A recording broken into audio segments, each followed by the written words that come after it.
வெளிப்படுத்துதல் வசனம் வசனமாக 7 சபைகள். February 1. கலாச்சாரமும் சமரசமும். பெர்கமு சபையின் தூதனுக்கு நீ எழுத வேண்டியது என்னவெனில், இருபுறமும் கருக்குள்ள பட்டயத்தை உடையவர் சொல்லுகிறதாவது. வெளிப்படுத்துதல் 2 வசனம் 12.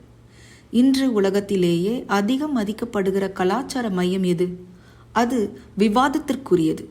ஆனால் பிரிட்டிஷ் அருங்காட்சியகமும் தேசிய கலைக்கூடமும் உள்ள லண்டன் என்று சிலர் கூறுவார்கள். வேறு எந்த நகரத்தையும் விட ஷாங்காயில் அதிகமான தேசிய அருங்காட்சியகங்கள் 27 உள்ளன. அடுத்ததாக ரோம் உள்ளது. அங்கே பண்டைய கால இடிபாடுகளும் மறுமலர்ச்சி மற்றும் பரோக் காலங்களை சேர்ந்த தலைசிறந்த படைப்புகளும் உள்ளன. கியோட்டா, நியூயார்க் நகரம், Istanbul, Paris, Florence, Washington DC மற்றும் வியனா போன்ற நகரங்களையும் குறிப்பிடலாம்.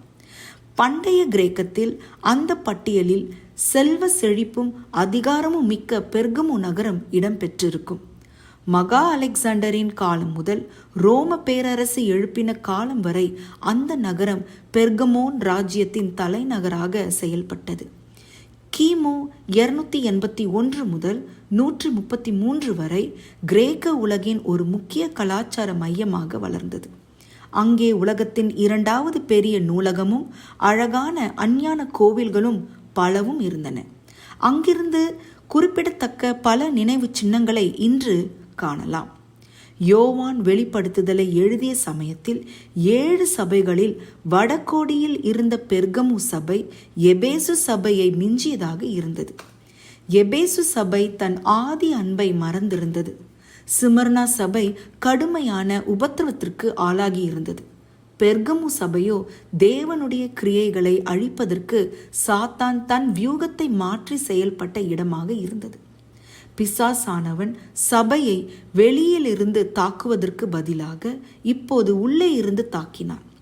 பெர்கமு சுட்டிக்காட்டின சபை வரலாற்றின் காலம் தோராயமாக கிபி 313 முதல் 538 வரை ஆகும். அந்த சமயத்தில் கிறிஸ்துவ மார்க்கம் ரோம அரசின் அதிகாரப்பூர்வ மதமாக மாற்றப்பட்டிருந்தது. பெர்கமு நகரம் தனக்கு போட்டியான எபேசு நகரத்திற்கு மேலாக தன்னை உயர்த்த முயன்றது போல அந்த சபை தன்னை பூமியில் உயர்த்த தொடங்கியது. கமோஸ் என்கிற கிரேக்க வார்த்தைக்கு திருமணம் என்று அர்த்தம்.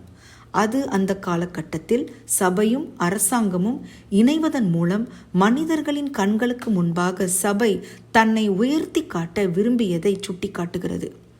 இந்த மத அரசியல் வல்லமையின் மூலமாக அஞ்ஞான ஆவி மார்க்கத்தின் மூலமாக சாத்தான் கிறிஸ்துவ மார்க்கத்திற்குள் ஊடுருவி இருந்தான்.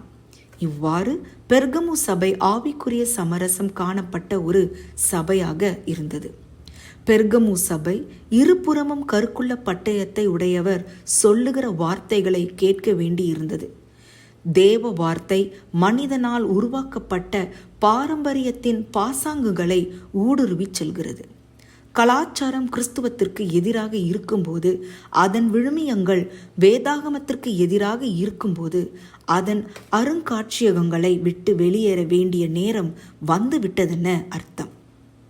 அன்புள்ள இயேசுவே, தேவ வார்த்தையில் மட்டுமே நிற்பதற்கு இன்று என்னை அர்ப்பணிக்கிறேன். உலகத்தோடு சேர்ந்திருப்பதற்காக சத்தியத்தில் சமரசம் செய்ய மாட்டேன். அதிக ஆராய்ச்சிக்கு ஏசாயா 49:2, எபேசியர் 6:17, எபிரேயர் 4:12.